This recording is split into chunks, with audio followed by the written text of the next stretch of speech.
وَإِنَّ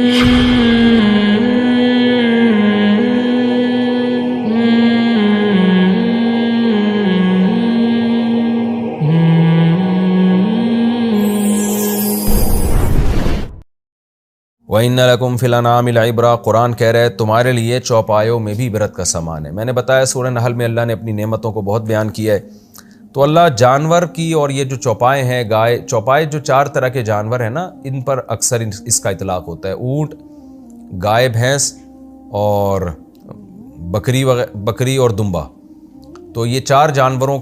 کا جو ہے نا چوپائے کا جب بھی لفظ آتا ہے تو اس سے متبادر یہ 4 قسم کے جانور ہوتے ہیں۔ تو اللہ فرماتے ہیں ان میں بھی تمہارے لیے عبرت کا سامان ہے۔ عبرت کا کیا مطلب؟ ایک عبرت کہتے ہیں کہ قیاس کرنا، الاعتبار بالامثال من صنعت الرجال، یعنی ایک چیز کو دیکھ کر اس سے نتیجہ اخذ کرنا کہ جب یہ ہے تو پھر اس سے یہ سمجھ میں آ رہا ہے، یعنی ایسا ہوگا۔ کچھ چیزیں ایسی ہوتی ہیں نا کہ وہ صراحتاً ذکر کی جاتی ہیں، کچھ چیزیں ایسی ہوتی ہیں جو صراحتاً ذکر نہیں کی جاتی، اشارتاً ذکر کی جاتی ہیں۔ ایک بات بتائی جاتی ہے، عقل مند لوگ اس سے دوسری بات بھی خود بخود سمجھ لیتے ہیں، تو اس کو عبرت کہتے ہیں کہ ایک بات بتائی ہے تو عقل مند اس سے خود بخود 2-4 چیزیں خود بخود نکال لیتا ہے۔ تو اللہ تعالیٰ چونکہ نظر نہیں آتے، جنت جہنم نظر نہیں آتی، تو اس لیے اللہ تعالیٰ نے اپنی نشانیوں کے لیے عبرت کا لفظ استعمال کیا کہ تمہیں ہماری نشانیاں تو نظر آئیں گی، لیکن اس سے تم ہم تک پہنچو گے تو یہ عبرت کے بغیر نہیں پہنچ سکتے، تمہیں سوچنا پڑے گا، کیونکہ اللہ اگر نظر آ رہا ہوتا، جنت جہنم نظر آ رہی ہوتی، پھر تو سوچنے کی ضرورت ہی نہیں تھی نا۔ تو اس لیے قرآن کہہ رہا ہے ہم نے جو تمہیں نعمتیں دی ہیں ان میں عبرت ہے۔ عبرت کا مطلب ہر آدمی کو یہ جو ہے اس میں اللہ کا جلوہ نظر نہیں آئے گا، بلکہ ان لوگوں کو آئے گا جو عبرت کی آنکھیں کھول کر میری آیتوں پہ غور کریں گے، میری نشانیوں میں غور کریں گے۔ اس کی ایک نشانی اللہ نے بیان کی، بے شک تمہارے لیے چوپایوں میں عبرت کا سامان ہے، نسقیکم مما فی بطونہ، اس کے پیٹ میں جو چارہ ہے اس میں سے ہم تمہیں پلاتے ہیں، من بین فرث و دم، گوبر اور خون کے بیچ سے۔ بیچ کا یہ مطلب نہیں ہے کہ بالکل گوبر ایک طرف رکھا ہوا ہے، خون ایک طرف رکھا ہوا ہے، اس کے بیچ سے دودھ نکل رہا ہے۔ کیا مطلب؟ جس فیکٹری میں گوبر تیار ہو رہا ہے، جس فیکٹری میں خون تیار ہو رہا ہے، اسی فیکٹری میں دودھ بن رہا ہے۔ تو تینوں چیزوں کا ڈیفرنٹ دیکھیں آپ، کتنا زیادہ ان تینوں چیزوں میں فرق ہے۔ اور بن کس سے رہا ہے؟ ایک سوکھے چارے سے۔ اس چارے کو آپ اگر رگڑ کے دیکھیں تو تیل اور چکنائی کا ایک قطرہ اس چارے کے اندر موجود نہیں ہے، لیکن کتنی بڑی عبرت کی بات ہے کہ اس سوکھے چارے کو جس میں چکنائی کا لیول 0 ہے، ہمارا رب ان جانوروں کو کھلاتا ہے، اور ایسے سافٹ ویئر ان میں انسٹال کر دیے اس نے کہ تھوڑی دیر کے بعد اسی سوکھے چارے سے گوبر بن رہا ہے، اور وہ گوبر بھی ایسا ہی نہیں بن رہا، وہ گوبر دوبارہ زمین کی طاقت اور توانائی کو بحال کرے گا تاکہ اس سے گھاس پھوس اگے اور یہ جانور اسی گھاس کو کھائے دوبارہ، اور اسی سے خون بن رہا ہے تاکہ اس جانور کو جو پاور ملے، ایندھن ملے، وہ اس بلڈ کے ذریعے ملے تاکہ یہ مشینری چلتی رہے۔ اور جس سوکھے چارے سے بلڈ بن رہا ہے، جس سوکھے چارے سے گوبر بن رہا ہے، اسی سے ایسا دودھ تیار ہو رہا ہے خالصاً کہ جو گوبر اور خون کی رنگت سے بھی بچا ہوا اور ان کی بدبو سے بھی بچا ہوا۔ یعنی خالص کا مطلب کہ خالص من لون الفرث والدم، کہ جو خون اور گوبر کے رنگ سے بھی خالص ہے اور ان کی بو سے بھی بچا ہوا ہے، یعنی اس میں اسمیل بھی نہیں ہے، گوبر کی اور خون کی اسمیل بھی نہیں ہے، ان دونوں چیزوں سے بچا ہوا، اور رنگت بالکل اس کی ان دونوں چیزوں سے بالکل الگ رنگت ہے۔ تو اللہ فرماتے ہیں سائغ للشاربین، یہ اس کی ظاہری شکل ہے، اور لذیذ کتنا ہوتا ہے، سائغ للشاربین، پینے والوں کے حلق میں پھسلتا چلا جاتا ہے۔ اسی گھاس کو آپ تھوڑی دیر پہلے خود کھا کے دیکھتے، ایک نوالا آپ نگل نہیں سکتے اس کا، جو بد ذائقہ چیز جانور کو کھلائی جا رہی ہے، لیکن خوش ذائقہ چیز ہمارے لیے پیدا کی جا رہی ہے۔ تو اللہ فرماتے ہیں ان جانوروں میں بھی تمہارے لیے عبرت کا سامان ہے۔ جو ملحد قسم کے سائنسدان ہیں، ڈارون جیسے، وہ تو یہ 2 لفظ کہہ کے نکل جاتے ہیں کہ جی یہ کروڑوں سال میں اتفاق سے ایسی مشین وجود میں آ گئی، لیکن اس سے بڑی کوئی ناشکری نہیں ہے کہ جس خدا نے ان مشینوں کو ہمارے لیے مسخر کیا، ہم اس بنانے والے کا انکار کر دیں اور اس کی نعمتوں کا انکار کر دیں، اور اپنی جیسی بنی ہوئی مخلوق جو ایک سائنسدان ہے، جو انسان ہے، جو غلطی بھی کر سکتا ہے، اس کو خدا پہ فوقیت دے کے ہم خدا کا انکار کرنا شروع کر دیں۔ جس سائنٹسٹ کے ہاتھ میں نہ ہمیں نفع پہنچانے کی طاقت، نہ ہمیں نقصان پہنچانے کی طاقت، جن کے نظریات روز چینج ہو رہے ہوتے ہیں، ان کو آپ خدا کی باتوں پہ ترجیح دینا شروع کر دو، اور اتنی بڑی بڑی نشانیاں جو اللہ نے عبرت کے لیے پیدا کی ہیں ان کو اگنور کرنا شروع کر دیں، تو پھر اللہ کا دعویٰ صحیح ہے کہ جو لوگ میرا انکار کریں گے یا میرے ساتھ شرک کریں گے یا میرے علاوہ کسی اور مذہب کو، میرے بتائے ہوئے دین کے علاوہ کسی اور مذہب کو فالو کریں گے، وَهُوَ فِي الْآخِرَةِ مِنَ الْخَاسِرِينَ، تو آخرت میں وہ لوگ خسارے میں ہوں گے۔ اب آپ دیکھیں نا، جانور میں عبرت کی ایک کتنی زبردست بات ہے کہ گائے بھینس، ان میں اتنا تھنوں میں دودھ پیدا ہوتا ہے کہ ان کے بچوں کے لیے اس کا چوتھائی حصہ بھی کافی ہوتا ہے، یعنی چوتھائی سے بھی کم پیتے ہیں۔ اگر یہ نیچر نے آٹومیٹیکلی خود سے یہ سب چیزوں کو ڈیزائن کیا ہوتا تو سب سے پہلی بات تو یہ کہ دودھ اتنا پیدا ہونا چاہیے تھا نا جتنا ان کے بچوں کے لیے کافی ہوتا ہے، لیکن قرآن کہہ رہا ہے کہ ہم تمہارے لیے تمہیں پلاتے ہیں۔ کیا مطلب؟ اتنا ان کے تھنوں میں دودھ پیدا ہو رہا ہے کہ بچے بھی پئیں گے اور اس سے انسان بھی پئیں گے۔ بلکہ آپ جو لوگ جانور پالتے ہیں ان سے جا کے پوچھیں کہ اگر گائے کے بچے کو شروع میں یا بھینس کے بچے کو چھوڑ دیا جائے نا دودھ پینے کے لیے، تو وہ دودھ اس کی نیڈ سے، اس کی ضرورت سے بہت زیادہ پیدا ہو رہا ہوتا ہے۔ وہ بچہ ایک ہی دفعہ میں پی کے وہ مر جائے گا، یعنی وہ دوبارہ نہیں زندہ بچتا۔ تبھی یہ گوالے جتنے بھی ہیں بچوں کو باندھ کے رکھتے ہیں کہ رات میں کہیں کھل نہ جائیں، وہ جیسے ہی کھلتے ہیں وہ جا کے اتنا دودھ پی لیتے ہیں کہ مر جاتے ہیں وہ۔ تو اللہ تعالیٰ نے ان کے تھنوں میں ان کے بچوں کی ضرورت سے کئی گنا زیادہ دودھ پیدا کیا ہے، یہ بتانے کے لیے کہ نسقیکم، یہ جو قرآن میں کہا نا ہم پلاتے ہیں تمہیں، تو اس لیے کہ پیدا ہم ان کے بچوں کی ضرورت سے کئی گنا زیادہ کر رہے ہیں۔ تو یہ صاف اس بات کی علامت ہے کہ یہ چوپائے اللہ نے خاص طور پر انسانوں کے لیے پیدا کیے، اور ان کے دودھ سے تاکہ انسان فائدہ اٹھائیں، یہ آٹومیٹیکلی خود بخود یہ کام نہیں ہو گیا۔ آگے اللہ تعالیٰ فرماتے ہیں وَمِن ثَمَرَاتِ النَّخِيلِ وَالْأَعْنَابِ، اور کھجور کے پھلوں سے اور انگوروں سے، تَتَّخِذُونَ مِنْهُ سَكَرًا، تم نشے کی چیزیں بناتے ہو۔ سکر عربی میں نشے کو کہتے ہیں، مراد اس سے شراب اور کوئی بھی نشہ آور چیز۔ تو یہاں ایک اشکال ہوگا کہ شراب تو بری چیز ہے، اللہ تعالیٰ اس کو نعمت کے طور پہ کیوں بیان کر رہے ہیں؟ دیکھیں جب یہ آیتیں نازل ہوئیں تو اس وقت شراب حرام نہیں تھی، یہ مکی آیت تھی، تو عرب تو بہرحال اسے ایک نعمت سمجھتے تھے۔ تو قرآن نے ان کے نظریے کے مطابق بیان کیا کہ وہ چیز جس شراب کو تم اپنے لیے نعمت سمجھتے ہو، تھوڑی دیر کے لیے ہم مان لیں اگر یہ نعمت ہے تو اس کا خالق بھی اللہ تعالیٰ ہے، کیونکہ انگور اور کھجور کو اللہ پیدا کر رہا ہے۔ تو اگر تم پی رہے ہو اور حلال سمجھ کے پی رہے ہو اور اب تک حرمت کی آیتیں نازل نہیں ہوئی ہیں، تو تمہیں تو اس سے لذت حاصل ہو رہی ہے نا، تو اس نعمت کی نسبت بھی تم نے اللہ کی طرف کرنی ہے۔ لیکن چونکہ اس میں یہ وہم ہو سکتا تھا کہ گویا قرآن جو ہے شراب کی تعریف کر رہا ہے، اور حالانکہ اللہ کے علم میں تھا کہ میں شراب کو حرام کر دوں گا، تو اس لیے اللہ نے اس وہم کو دور کرنے کے لیے عطف کیا وَرِزْقًا حَسَنًا، اور پاکیزہ چیزیں بھی تم بناتے ہو کھجور اور انگور سے۔ اس میں اشارہ دے دیا کہ یہ شراب یہ تمہارے حق میں جس کو تم نعمت سمجھ رہے ہو، تو اس کا خالق اللہ ہی ہے، کیونکہ انگور اور کھجور کو اللہ نے پیدا کیا، تو اس اللہ کا شکر تو ادا کرو، مگر اس خوش فہمی میں نہ رہنا کہ یہ کوئی پاکیزہ روزی ہے، کیونکہ اس کے علاوہ چیزیں پاکیزہ ہیں۔ تو یہ قرآن کی بلاغت ہے، یہ معجزہ ہے کہ قرآن نے اس میں اشارہ دے دیا تھا کہ اللہ تعالیٰ شراب کو پاکیزہ روزی نہیں سمجھتے، اور یہ جو نعمت کے طور پہ بیان کیا جا رہا ہے صرف اس حد تک کہ تم اس کو نعمت سمجھ رہے ہو۔ اس کی مثال ایسے ہے جیسے کوئی شخص کسی چیز کو اپنے لیے بہت ہی مفید سمجھتا ہو، فائدہ مند سمجھتا ہو، لیکن جو آدمی اس کو چیز دے رہا ہو اس آدمی کا شکر ادا نہ کرے، تو ہم کیا کہتے ہیں؟ بھائی تو اپنے خیال کے مطابق تو شکر گزار بن جانا، تو اس چیز کو نعمت سمجھ رہا ہے، اگرچہ یہ نعمت نہیں ہے، اگرچہ یہ آزمائش ہے، یہ نعمت نہیں ہے، لیکن تیرے خیال میں تو یہ نعمت ہے نا، تو اللہ کا خیال نہیں کرتا، اپنے خیال کر کے تو شکر ادا کرنا کہ جو تجھے یہ نعمت دے رہا ہے۔ لیکن اس میں چونکہ وہم ہو سکتا ہے کہ شاید یہ کوئی پاکیزہ چیز ہے، تو اس لیے آگے اللہ نے فوراً کہہ دیا وَرِزْقًا حَسَنًا، کہ تم اس سے نشے کی چیزیں بھی بناتے ہو اور پاکیزہ رزق بھی بناتے ہو۔ تو ایک جواب تو اس کا یہ ہوا کہ اللہ نے شراب کا تذکرہ کیوں کیا، تو اس کا اللہ نے جو وہم پیدا ہو رہا تھا نا وہ دور کر دیا کہ شراب پاکیزہ نہیں ہے، کیونکہ تم اس سے شراب بھی بناتے ہو اور پاکیزہ چیزیں بھی بناتے ہو۔ دوسرا اس سے بھی زیادہ بہتر جواب یہ ہے کہ سکر ہر نشے کی چیز کو کہتے ہیں، الکحل بھی اس میں داخل ہے۔ تو اللہ کے علم میں یہ بات تھی کہ بہت ساری ایسی مشروبات ہیں جو ہوں گی نشے کی، لیکن وہ انسان کے لیے بعد میں میڈیسن کے طور پہ استعمال ہو سکتی ہیں، فائدے کے طور پہ استعمال ہو سکتی ہیں، تو اللہ تعالیٰ نے اس کو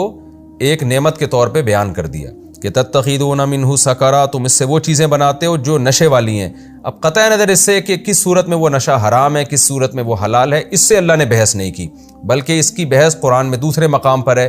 کہ اللہ تعالیٰ نے سورہ انعام میں شراب کو ہمیشہ کے لیے حرام کر دیا۔ تو تتخذون منہ سکرا ورزقا حسنا، اور اس سے تم پاکیزہ رزق بھی حاصل کرتے ہو، یعنی شراب، انگور اور کھجور سے تم پاکیزہ روزی بناتے ہو۔ کیا مطلب؟ ان سے اور کھانے پینے کی بہت ساری چیزیں بناتے ہو، جیسے کھجوروں سے چھوارے بنتے ہیں یا انگور سے کشمش بنتی ہے، اور بہت ساری، آج تو پتہ نہیں کیا کیا بنایا جا رہا ہے، اس سے بہت سارے مشروبات بنائے جا رہے ہیں، بہت ساری دوائیاں بنائی جا رہی ہیں۔ تو یہ کھجور اور انگور چونکہ عربوں کے استعمال میں بہت زیادہ ہوتی تھی، تو اللہ نے اس کا خصوصی تذکرہ کیا کہ صرف یہ اپنی اوریجنل کنڈیشن میں استعمال نہیں کرتے، بلکہ ان کی بنی ہوئی چیزوں کو بھی تم استعمال کرتے ہو۔ ان فی ذلک لآیۃ لقوم یعقلون، بے شک اس میں بڑی نشانی ہے ان لوگوں کے لیے جو عقل سے کام لیتے ہیں۔ وَأَوْحَى رَبُّكَ إِلَى النَّحْلِ، اور تیرے رب نے، اچھا انگور سے جو چیز بنائی جاتی ہے اس میں سرکہ بھی داخل ہے۔ اللہ نے فرمایا نا کہ تم کھجور اور انگور سے رزقاً حسنا، پاکیزہ اچھی روزی بھی بناتے ہو تم اس سے، یعنی ایک طرف تم نشے کی چیزیں بھی بناتے ہو، لیکن اس سے دوسری طرف تم پاکیزہ رزق بھی بناتے ہو۔ تو اس سے یہ اشارہ کر دیا کہ پاکیزہ نہیں ہے، یہ شراب جو ہے یہ پاکیزہ نہیں ہے، اور اچھی چیزیں بھی بناتے ہو، تو اس میں بہت ساری چیزوں میں سرکہ بھی اسی میں داخل ہے۔ حدیث میں آتا ہے رسول اللہ صلی اللہ علیہ وسلم نے فرمایا نعم الادام الخل، سرکہ بہترین سالن ہے۔ آگے اللہ تعالیٰ کا ارشاد ہے وَأَوْحَى رَبُّكَ إِلَى النَّحْلِ، اور تیرے رب نے شہد کی مکھی کو وحی کر دی ہے، اس کے دل میں یہ بات ڈال دی ہے أَنِ اتَّخِذِي مِنَ الْجِبَالِ بُيُوتًا، کہ تو پہاڑوں پر اپنا گھر بنا، بیت گھر کو کہتے ہیں، بیوت اس کی جمع، وَمِنَ الشَّجَرِ، اور درختوں پر بھی، وَمِمَّا يَعْرِشُونَ، اور عمارتوں پر بھی جو لوگ بناتے ہیں، ہر بلند چیز پہ تو اپنا گھر بنا۔ ثُمَّ كُلِي مِن كُلِّ الثَّمَرَاتِ، پھر ہم نے اس کو کہہ دیا کہ تو ہر طرح کے پھلوں میں سے کھا، فَاسْلُكِي سُبُلَ رَبِّكِ ذُلُولًا، اور پھر تیرے رب نے جو راستے تیرے لیے مسخر کر دیے ہیں ان کو طے کر، یعنی ان کو طے کر کے اپنے چھتے میں واپس پہنچ۔ یہ بھی آپ دیکھیں شہد کی مکھی اتنی چھوٹی سی چیز ہے، اگر یہ ارتقاء کے عمل میں وجود میں آئی ہے، اتفاق سے وجود میں آئی ہے، تو اتفاق سے اتنے چھوٹے سے دماغ جس کو آپ کھولیں تو 2-4 تاروں کے علاوہ کچھ نہیں ملتا اس میں، لیکن ایسا ذہین دماغ اور ایسا اس کو راستے پہ ڈال دیا، اس کو یہ کس نے سکھایا؟ اور ان کا آپس میں ربط بھی ہوتا ہے شہد کی مکھیوں کا۔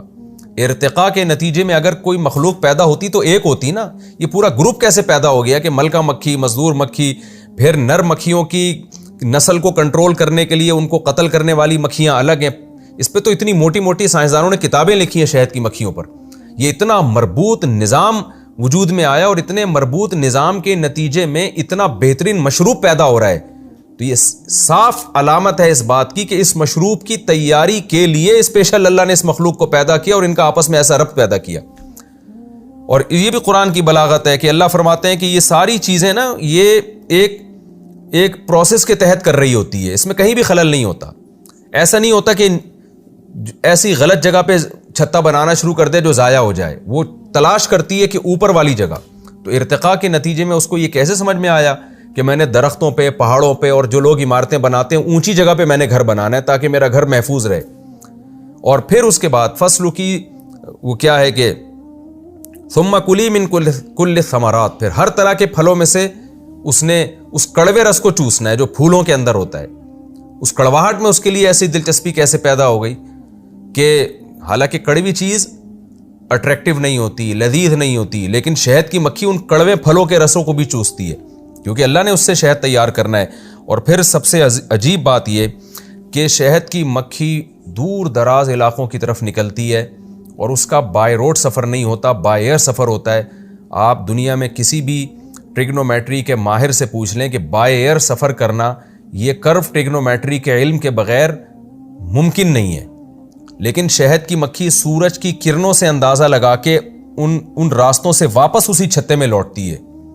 تو قرآن نے اس کا بھی تذکرہ کیا کہ یہ راستہ نہیں بھولتی، دور دراز علاقوں میں نکل جائے گی مگر کیسے بائی ایئر سفر کر کے اسی چھتے کی طرف لوٹتی ہے جس پر آج سائنسدانوں نے بہت کچھ لکھا کہ وہ سورج کے سائے سے اندازہ لگاتی ہے۔ لیکن ایک مکھی کے دماغ میں اتنی عقل ڈال دینا کہ وہ سورج کی کرنوں سے، سائے سے، کہ جب میں اڑی تھی تو سورج کا سایہ کہاں تھا، جب میں وہاں پہنچی ہوں کتنے ٹائم کے بعد پہنچی ہوں، اس وقت سورج کہاں جا چکا ہے، اس سے اپنی سمت کا تعین کرنا، یہ اللہ کی قسم یہ بہت ہی عجیب و غریب علم ہے، اور یہ علم ارتقاء کے نتیجے میں وجود میں نہیں آ سکتا۔ تو اللہ کہتے ہیں تیرے رب نے اس میں یہ سافٹ ویئر انسٹال کیے ہیں اس کی کھوپڑی کے اندر، اور تیرے رب نے اس کو یہ چیزیں سکھائی ہیں۔ یخرج من بطونہا، یعنی اس لیے کہا کہ فسلکی سبل ربک ذللا،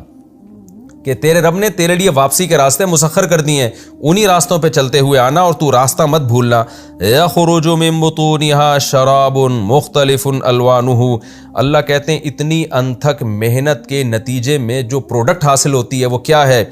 کہ اس کے پیٹ سے ایک مشروب نکلتا ہے جس کے رنگ مختلف۔ رنگ کا اللہ نے تذکرہ اس لیے کیا کہ انسان کسی بھی کھانے پینے کی چیز میں نا کلر کی وجہ سے بھی مائل ہوتا ہے اس کی طرف، تو ایک جیسا کلر نہیں ہے، ورنہ انسان اس سے بھی بور ہو جاتا۔ تو اللہ نے ایک لذیذ چیز بنائی انسان کے فائدے کے لیے، تو اس میں بھی مختلف قسم کے رنگ دے دیے۔ اور بعض حضرات نے یہاں لون کا ترجمہ ذائقے سے کیا ہے کہ یہاں کلر سے مراد ہے، لون کسی بھی چیز کی